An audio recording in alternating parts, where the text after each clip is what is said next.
Eto pala no, ito pala yung kumakalat na ano no. Shoota ni Digong. Putang ina. Baka si pakalaunan si Maharlika na. Kaya nagngangaw si Maharlika. Shoota din pala ni Digong yun. Maganda pala siya, kagaya kay Hanilet. No? Hindi siya, no, putang ina, talagang malaki ang tarubo ni Digong ah. Oh? At dito siguro nagsimula. Mabuhay ka, Girly Balaba. Oo. Ay, ito yun eh, yung hindi na sa presidente, no? Yung nagsisimula ng kampanya. Tragis na yan. Totoo pala to, mga kaibigan. Ang dami palang babae ng inayupak na matanda na yun. At si Rudy Duterte. Oh? Yes. Ang ina. Tumatayo pa ba yan, Digong?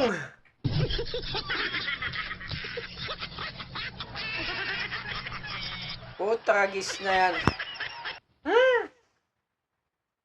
Kala ko hindi totoo. Ito pa yung dinala pala ni Sarah sa ano, sa dahig, yung pinagsabong ni Sarah si ano, Anilet tsaka eto.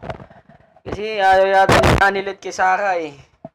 I mean, ayaw yata ni Sarah kay Hanilet. So, dinala ngayon si, ano, si Alpotera. Ito yung kinokontent ni Maharlika kanina eh. May content din tayo na panoorin nyo. Ayoko sumubay sa mga to. Ayoko makichismis. Di naman ako chismosa. May banateros lamang. Ay, hindi ako si Banat ba ya? Anyway, maikling clip pa, panoorin natin. Bunyog! Ano balita? Ito. Tragis na yan. Tangina. Maganda! Pwede, Digong! Ito, ang kakampi naman ni Sarah, ito. Yung Maharlika at ni Harry Roque, si Hanilet. Diba? Kawawa naman si Kitty! Kawawa naman Iti yan! Kawawa naman si Iti! Iyak na lang Iti!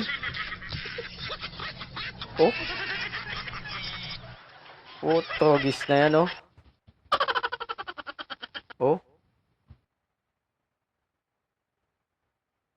May mga picture talaga magkasama sila, no?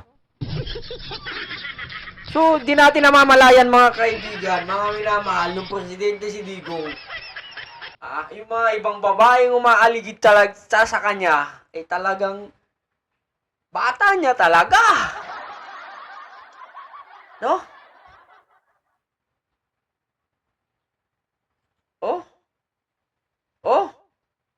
Nagpunta sa dahig, tragis na yan.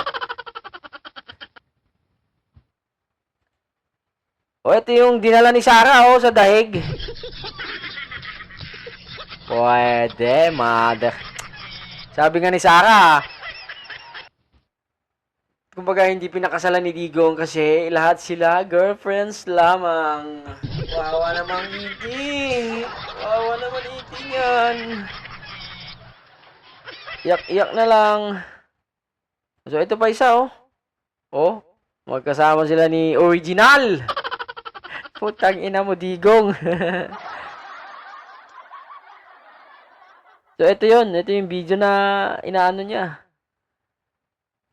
At panoorin natin itong talumpati dati ni Digong bago siya hinuli at dinala sa The Hague. Election campaign ito kung saan, nabanggit niya dito si Balaba at animoy pinapartner ang sarili ni Digong kay Balaba. Yan ba nagsimula? Baka hindi naman. Baka nang presidente pa siya.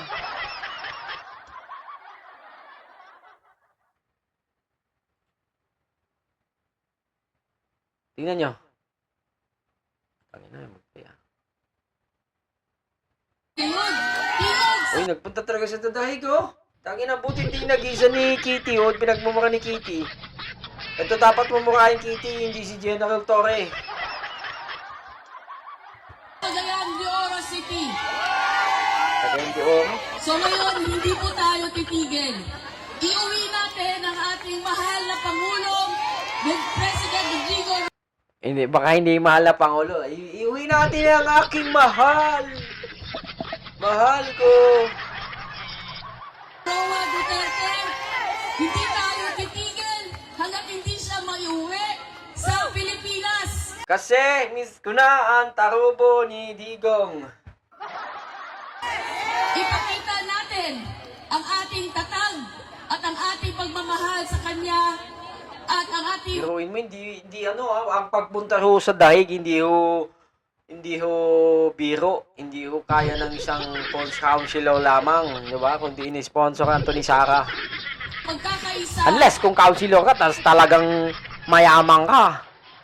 Kung baka limpak-limpak ang salapi mo, anytime, pwede ka talaga mag-travel. Yun, lalo-lalo sa Europe.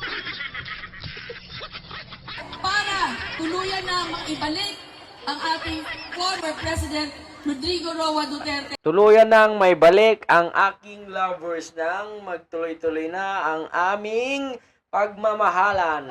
Karetsuhin mo na, ma'am. Sa Pilipinas. Siya po ang nagmamahal, no? He fought and he is still fighting for Siya ho ang nagmamahal sa akin at hindi lang ho kay Hanilet. Mas mahal po niya ako kaysa kay Hanilet. us. For each and every Filipino, he is fighting for us. He is fighting for our country behind closed doors inside the detention facility. And now is our time. Kita na, tayo na po ang magpaglaban, ipaglalaban natin ang ating former President Rodrigo Duterte. We will fight for him and we will fight beside him and alongside City Councilor ng Cagayan de Oro City. Mabuhay ka, Girly Balaba. Ay, nako, mga kaibigan. Ito ho ay nangyayari ho sa mga hindi normal lang ho na tao, okay? Kung kayo man ho ay isang makadiyos, makabayan, tututulan nyo ho yung mga ganito. Uy, kung kayo man ho ay may kaparehas na ganitong sitwasyon, ito ang tuwa ho kayo. Kaya, hindi ko na alam eh. I mean, yung gusto ko sabihin na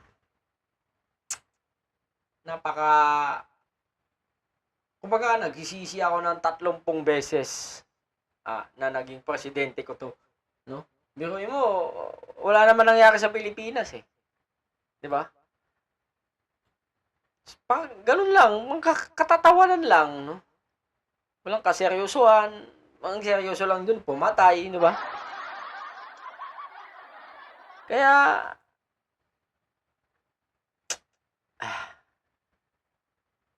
ay speechless ako. Mga ganito nangyayari, no? Kumbaga,